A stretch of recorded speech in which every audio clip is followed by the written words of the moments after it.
Halo Sobat Bi, selamat datang di channel Bamhe 313. Bagaimana kabarnya?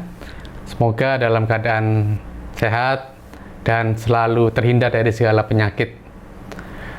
Pada video kali ini saya ngambil judul proses munculnya perilaku berkendara yang membahayakan.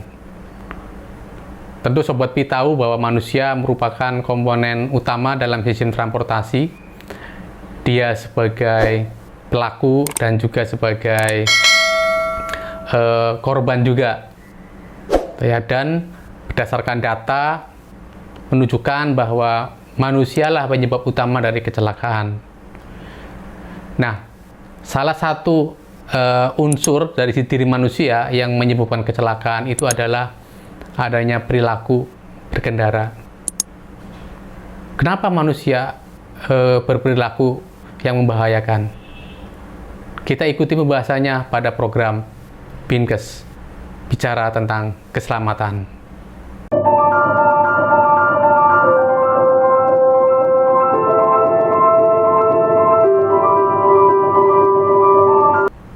Sobat Bi, munculnya perilaku manusia tentu tak bisa dilepaskan dari diri seseorang, gitu ya. Di sini saya akan membahasnya kenapa perilaku membahayakan itu bisa muncul dari diri manusia. Nah, perlu Sobat ketahui bahwa setiap manusia itu memiliki kemampuan, gitu ya, kemampuan di mana kemampuan ini, gitu ya, dipengaruhi oleh dua hal. Yang pertama adalah keahlian mengendarai. Ya, jadi seorang pengemudi dia harus punya keahlian untuk mengendarai. Ya, nah keahlian ini bisa diperoleh dengan cara sekolah mengemudi, kursus, pelatihan dan sebagainya. Kemudian yang kedua itu adalah kelayakan, ya, kelayakan dalam mengendarai. Jadi dua hal ini tidak bisa terpisahkan. Nah, kelayakan mengendarai ini dipengaruhi juga oleh dua komponen atau dua faktor. Yang pertama adalah fisik. Jadi seorang pengemudi itu harus mempunyai fisik yang fit, gitu ya, yang benar-benar layak untuk mengendarai. Kemudian yang kedua adalah mengenai mental dan karakter. Jadi mental dan karakter seorang pengemudi juga harus mumpuni, gitu ya.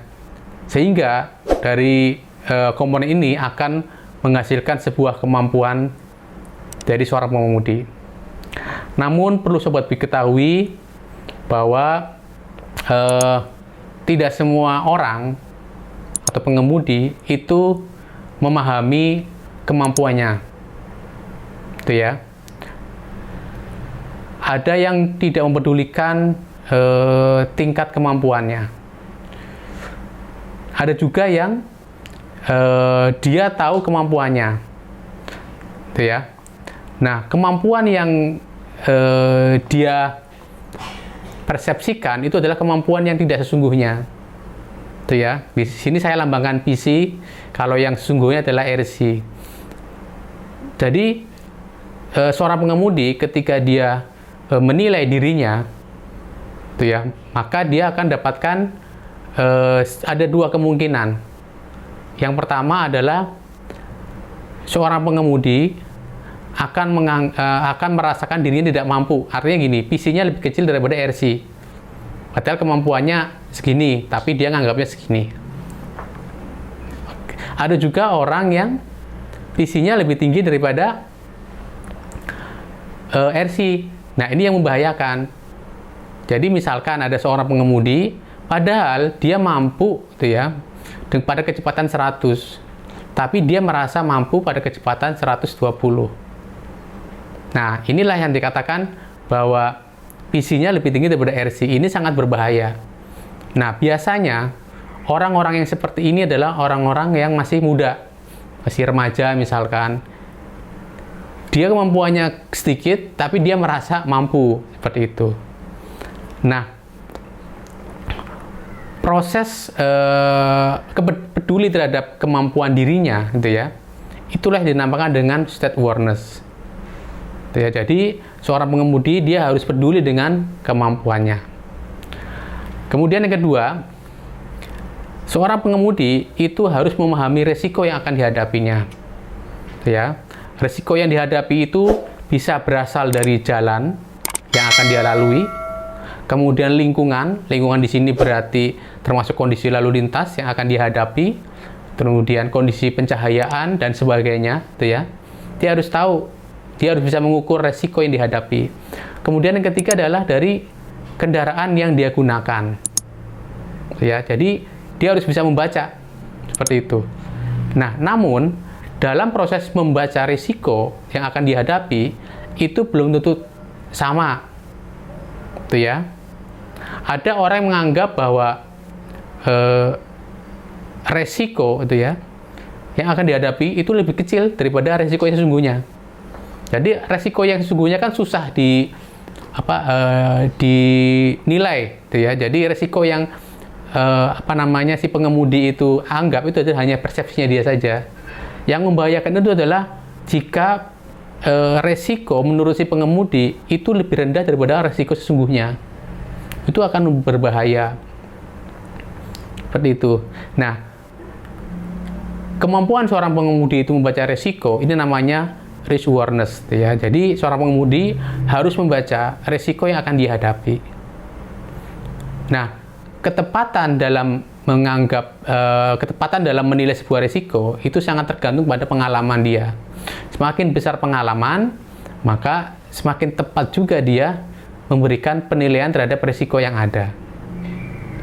Nah, kemudian dari kemampuan menurut persepsi orang itu dan risiko yang dia dihadapi itu ya, maka akan menemukan sebuah tingkat kesulitan bagi seorang pengemudi itu.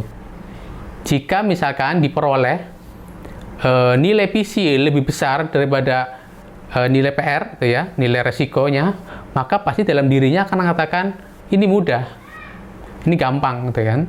Namun jika di dalam penilaian dirinya bahwa kemampuannya lebih kecil daripada resiko yang akan dihadapi, maka dalam dirinya itu menyimpulkan ini susah, ini sulit, dan sebagainya. Nah, kesalahan menimbang ini juga sangat berbahaya, gitu ya. Sangat berbahaya di mana ya? Ketika kemampuannya lebih rendah daripada risiko yang dihadapi. Nah, namun kesimpulan ini itu baru dalam suatu pemikiran seorang, dalam angan seseorang, belum direalisasikan dalam sebuah perbuatan. Nah, untuk direalisasikan dalam sebuah perbuatan, maka ada satu komponen lagi yang akan berpengaruh, yaitu nilai seseorang, ya, norma yang dia miliki dari orang itu.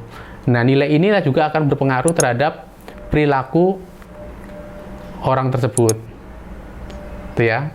Jadi kalau misalkan nih ada orang yang tergesa-gesa memang seperti itu, atau ada orang yang kurang hati-hati, ditambah dengan tadi posisi state awareness dan risk awareness yang tidak balance misalkan, maka akan menghasilkan sebuah perilaku juga. Nah, perilaku ini kemudian akan dilakukan penilaian juga oleh orang itu menjadi sebuah resiko atas perilakunya sendiri. Nah, begitu seterusnya, gitu ya. Nah, proses seperti inilah dinamakan dengan nama kalibrasi. Dan seorang pengemudi itu harus melakukan seperti ini. Ketika dia gagal dalam melakukan proses kalibrasi, maka akan terjadilah perilaku-perilaku yang menyimpang, ya, menyimpang dalam artian membahayakan. Misalkan dia berkecepatan tinggi, ya kan, kemudian dia melakukan berbagai manuver-manuver yang membahayakan dan sebagainya. Nah, dalam road safety management, gitu ya, state awareness dan risk awareness itu sangat penting, gitu ya, untuk diperhatikan. Karena kita tahu bahwa manusia tadi adalah komponen utama dalam sistem transportasi. Nah, kemudian kalau kita lihat berdasarkan posisi dari state awareness dan risk awareness, ya kan, di sini ada beberapa kelompok pengemudi. Yang pertama adalah pengemudi yang layak dan berpengalaman. Nah, tentu definisi pengemudi yang layak itu memang belum ada kepastian yang layak seperti apa. Tapi biasanya para ahli itu menggolongkan pengemudi layak adalah pengemudi yang pada umumnya dan mereka jarang melakukan suatu kecelakaan atau jarang terlibat kecelakaan. Kemudian yang kedua adalah berpengalaman. Nah, untuk pengemudi yang berpengalaman, ini ada dua hasil dari beberapa jurnal yang saya baca. Pertama adalah bahwa pengemudi yang berpengalaman itu menurunkan risiko kecelakaan. Tapi di jurnal yang lain, di penelitian yang lain, justru meningkatkan risiko kecelakaan. Nah, tentu saja ini dari sudut pandang yang berbeda, gitu ya.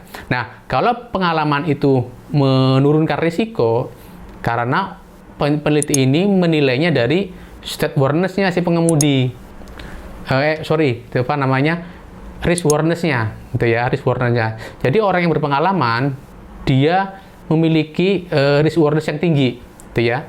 Dan dia memiliki ketepatan dalam menilai suatu risiko yang akan dihadapi. Namun, di sisi yang lain, seorang yang berpengalaman dalam mengemudi, gitu ya, pengalaman rute tersebut dan sebagainya, itu cenderung menganggap dirinya itu mampu. Menganggap dirinya itu mempunyai kemampuan yang tinggi. Padahal, bahwa namanya kelayakan pengemudi itu adalah naik turun. Gitu ya. Tadi masalah kelayakan kan ada dua, fisik dan mental, gitu ya. Belum tentu dalam suatu hari dia fisiknya bagus, dalam kesehatannya maksud saya, dan sebagainya. Tapi karena dia berpengalaman, maka dia akan abai terhadap hal itu. Dan dia menganggap bahwa dia itu memiliki posisi kemampuan yang tinggi. Ini berbahaya. Gitu ya. Jadi pengalaman ada dualisme hasil, tergantung si peneliti itu melihatnya dari mana. Nah, biasanya untuk pengemudi yang kelompok ini adalah pengemudi yang jadikan rujukan, gitu ya, pengalaman dan pengemudi yang layak dan berpengalaman. Nah, yang kedua ini adalah pengemudi muda dan tidak berpengalaman. Nah, definisi muda ini berarti terkait dengan usia, gitu ya. Nah, tadi sudah saya jelaskan bahwa anak muda dia cenderung tidak peduli dengan kemampuannya. Boro-boro dia mau menilai kemampuannya, dia nggak peduli. Nah, mungkin ada beberapa yang peduli dengan kemampuannya, tapi dia tidak tepat melakukan penilaian terhadap posisi kemampuannya. Biasanya untuk anak muda itu kemampuan menurut persepsi dia itu akan lebih tinggi daripada kemampuan yang sesungguhnya. Nah, kemudian tidak berpengalaman, gitu ya. Nah, tidak berpengalaman ini terkait bukti tidak dengan usia, tapi terkait dengan pengalaman mengemudi, gitu ya. Itu tadi kegagalan dalam menentukan resiko yang akan dihadapi. Ini adalah pengemudi kelompok yang kedua. Kemudian kelompok yang ketiga, pengemudi dengan keterbatasan kelayakan sementara. Sebenarnya dia itu layak, gitu ya. Namun pada saat itu dia lagi sedang tidak fit. Misalkan dia di bawah pengaruh minuman keras, dia sedang sakit, dia ada masalah, tapi dia sifatnya temporary, sifatnya sementara, gitu ya. Jadi tidak permanen. Kemudian yang keempat adalah pengemudi dengan keterbatasan yang permanen, sifatnya permanen, gitu ya. Misalkan ada orang memiliki keterbatasan dalam pandangan, misalkan ada orang yang ketika mendapatkan cahaya berlebih dia akan seperti apa dan sebagainya. Nah, ini memiliki keterbatasan, gitu ya. Nah, orang-orang yang keempat ini juga harus hati-hati, itu ya. Maka dia harus dihindari untuk berkendara pada saat posisi lingkungannya mengganggu dia dan sebagainya. Nah, ini adalah 4 kelompok pengemudi, itu ya. Kalau kita melihat dari posisi state awareness dan risk awareness, gitu ya. Nah, Sobat B, dari keempat kelompok ini, ya kan, tentu kita harus memperlakukannya itu berbeda-beda, gitu ya. Melakukan pendidikannya juga berbeda-beda, ya. Pendidikannya seperti apa untuk pengemudi, mungkin pengemudi yang muda, kemudian pengemudi yang dia sering tidak layak dan sebagainya, ya kan. Itu juga harus berbeda pendekatan dalam mengemudi. Namun ada satu yang yang jarang dilakukan oleh pemerintah dalam melakukan pendidikan pengemudi adalah tentang pendidikan karakter. Pendidikan yang diarahkan ke pengemudi itu selalu pada skill kompetensi. Jarang sekali menyorot terkait dengan karakter manusia. Tadi di slide yang pertama sudah saya jelaskan bahwa nilai, norma, ya, pada seseorang itu sangat penting sekali akan membentuk sebuah perilaku. Itu ya. Jadi itu saja penjelasan saya mengenai kenapa manusia berperilaku yang membahayakan. Itu ya. Tadi sudah saya jelaskan bahwa perilaku membahayakan itu akibat dari kegagalan proses kalibrasi yang tadi, di mana seorang pengemudi itu dia harus mampu menilai dirinya, gitu ya. Jika dia gagal menilai dirinya, itu juga akan berbahaya. Kemudian kedua adalah menilai resiko yang akan dihadapi, dan dia harus mampu melakukan proses kalibrasi terhadap kedua unsur ini, sehingga kemampuan dalam proses kalibrasi seorang pengemudi akan menghasilkan perilaku yang menurunkan resiko kecelakaan. Itu saja penjelasannya tentang perilaku pengemudi. Jangan lupa like and subscribe video saya. Jika Sobat B ingin bertanya ya, mengenai video ini atau kurang jelas, silakan tulis di kolom komentar. Nanti akan saya jawab, atau mungkin akan saya bahas dengan video yang lain. Baik, sampai jumpa pada video yang akan datang. See you.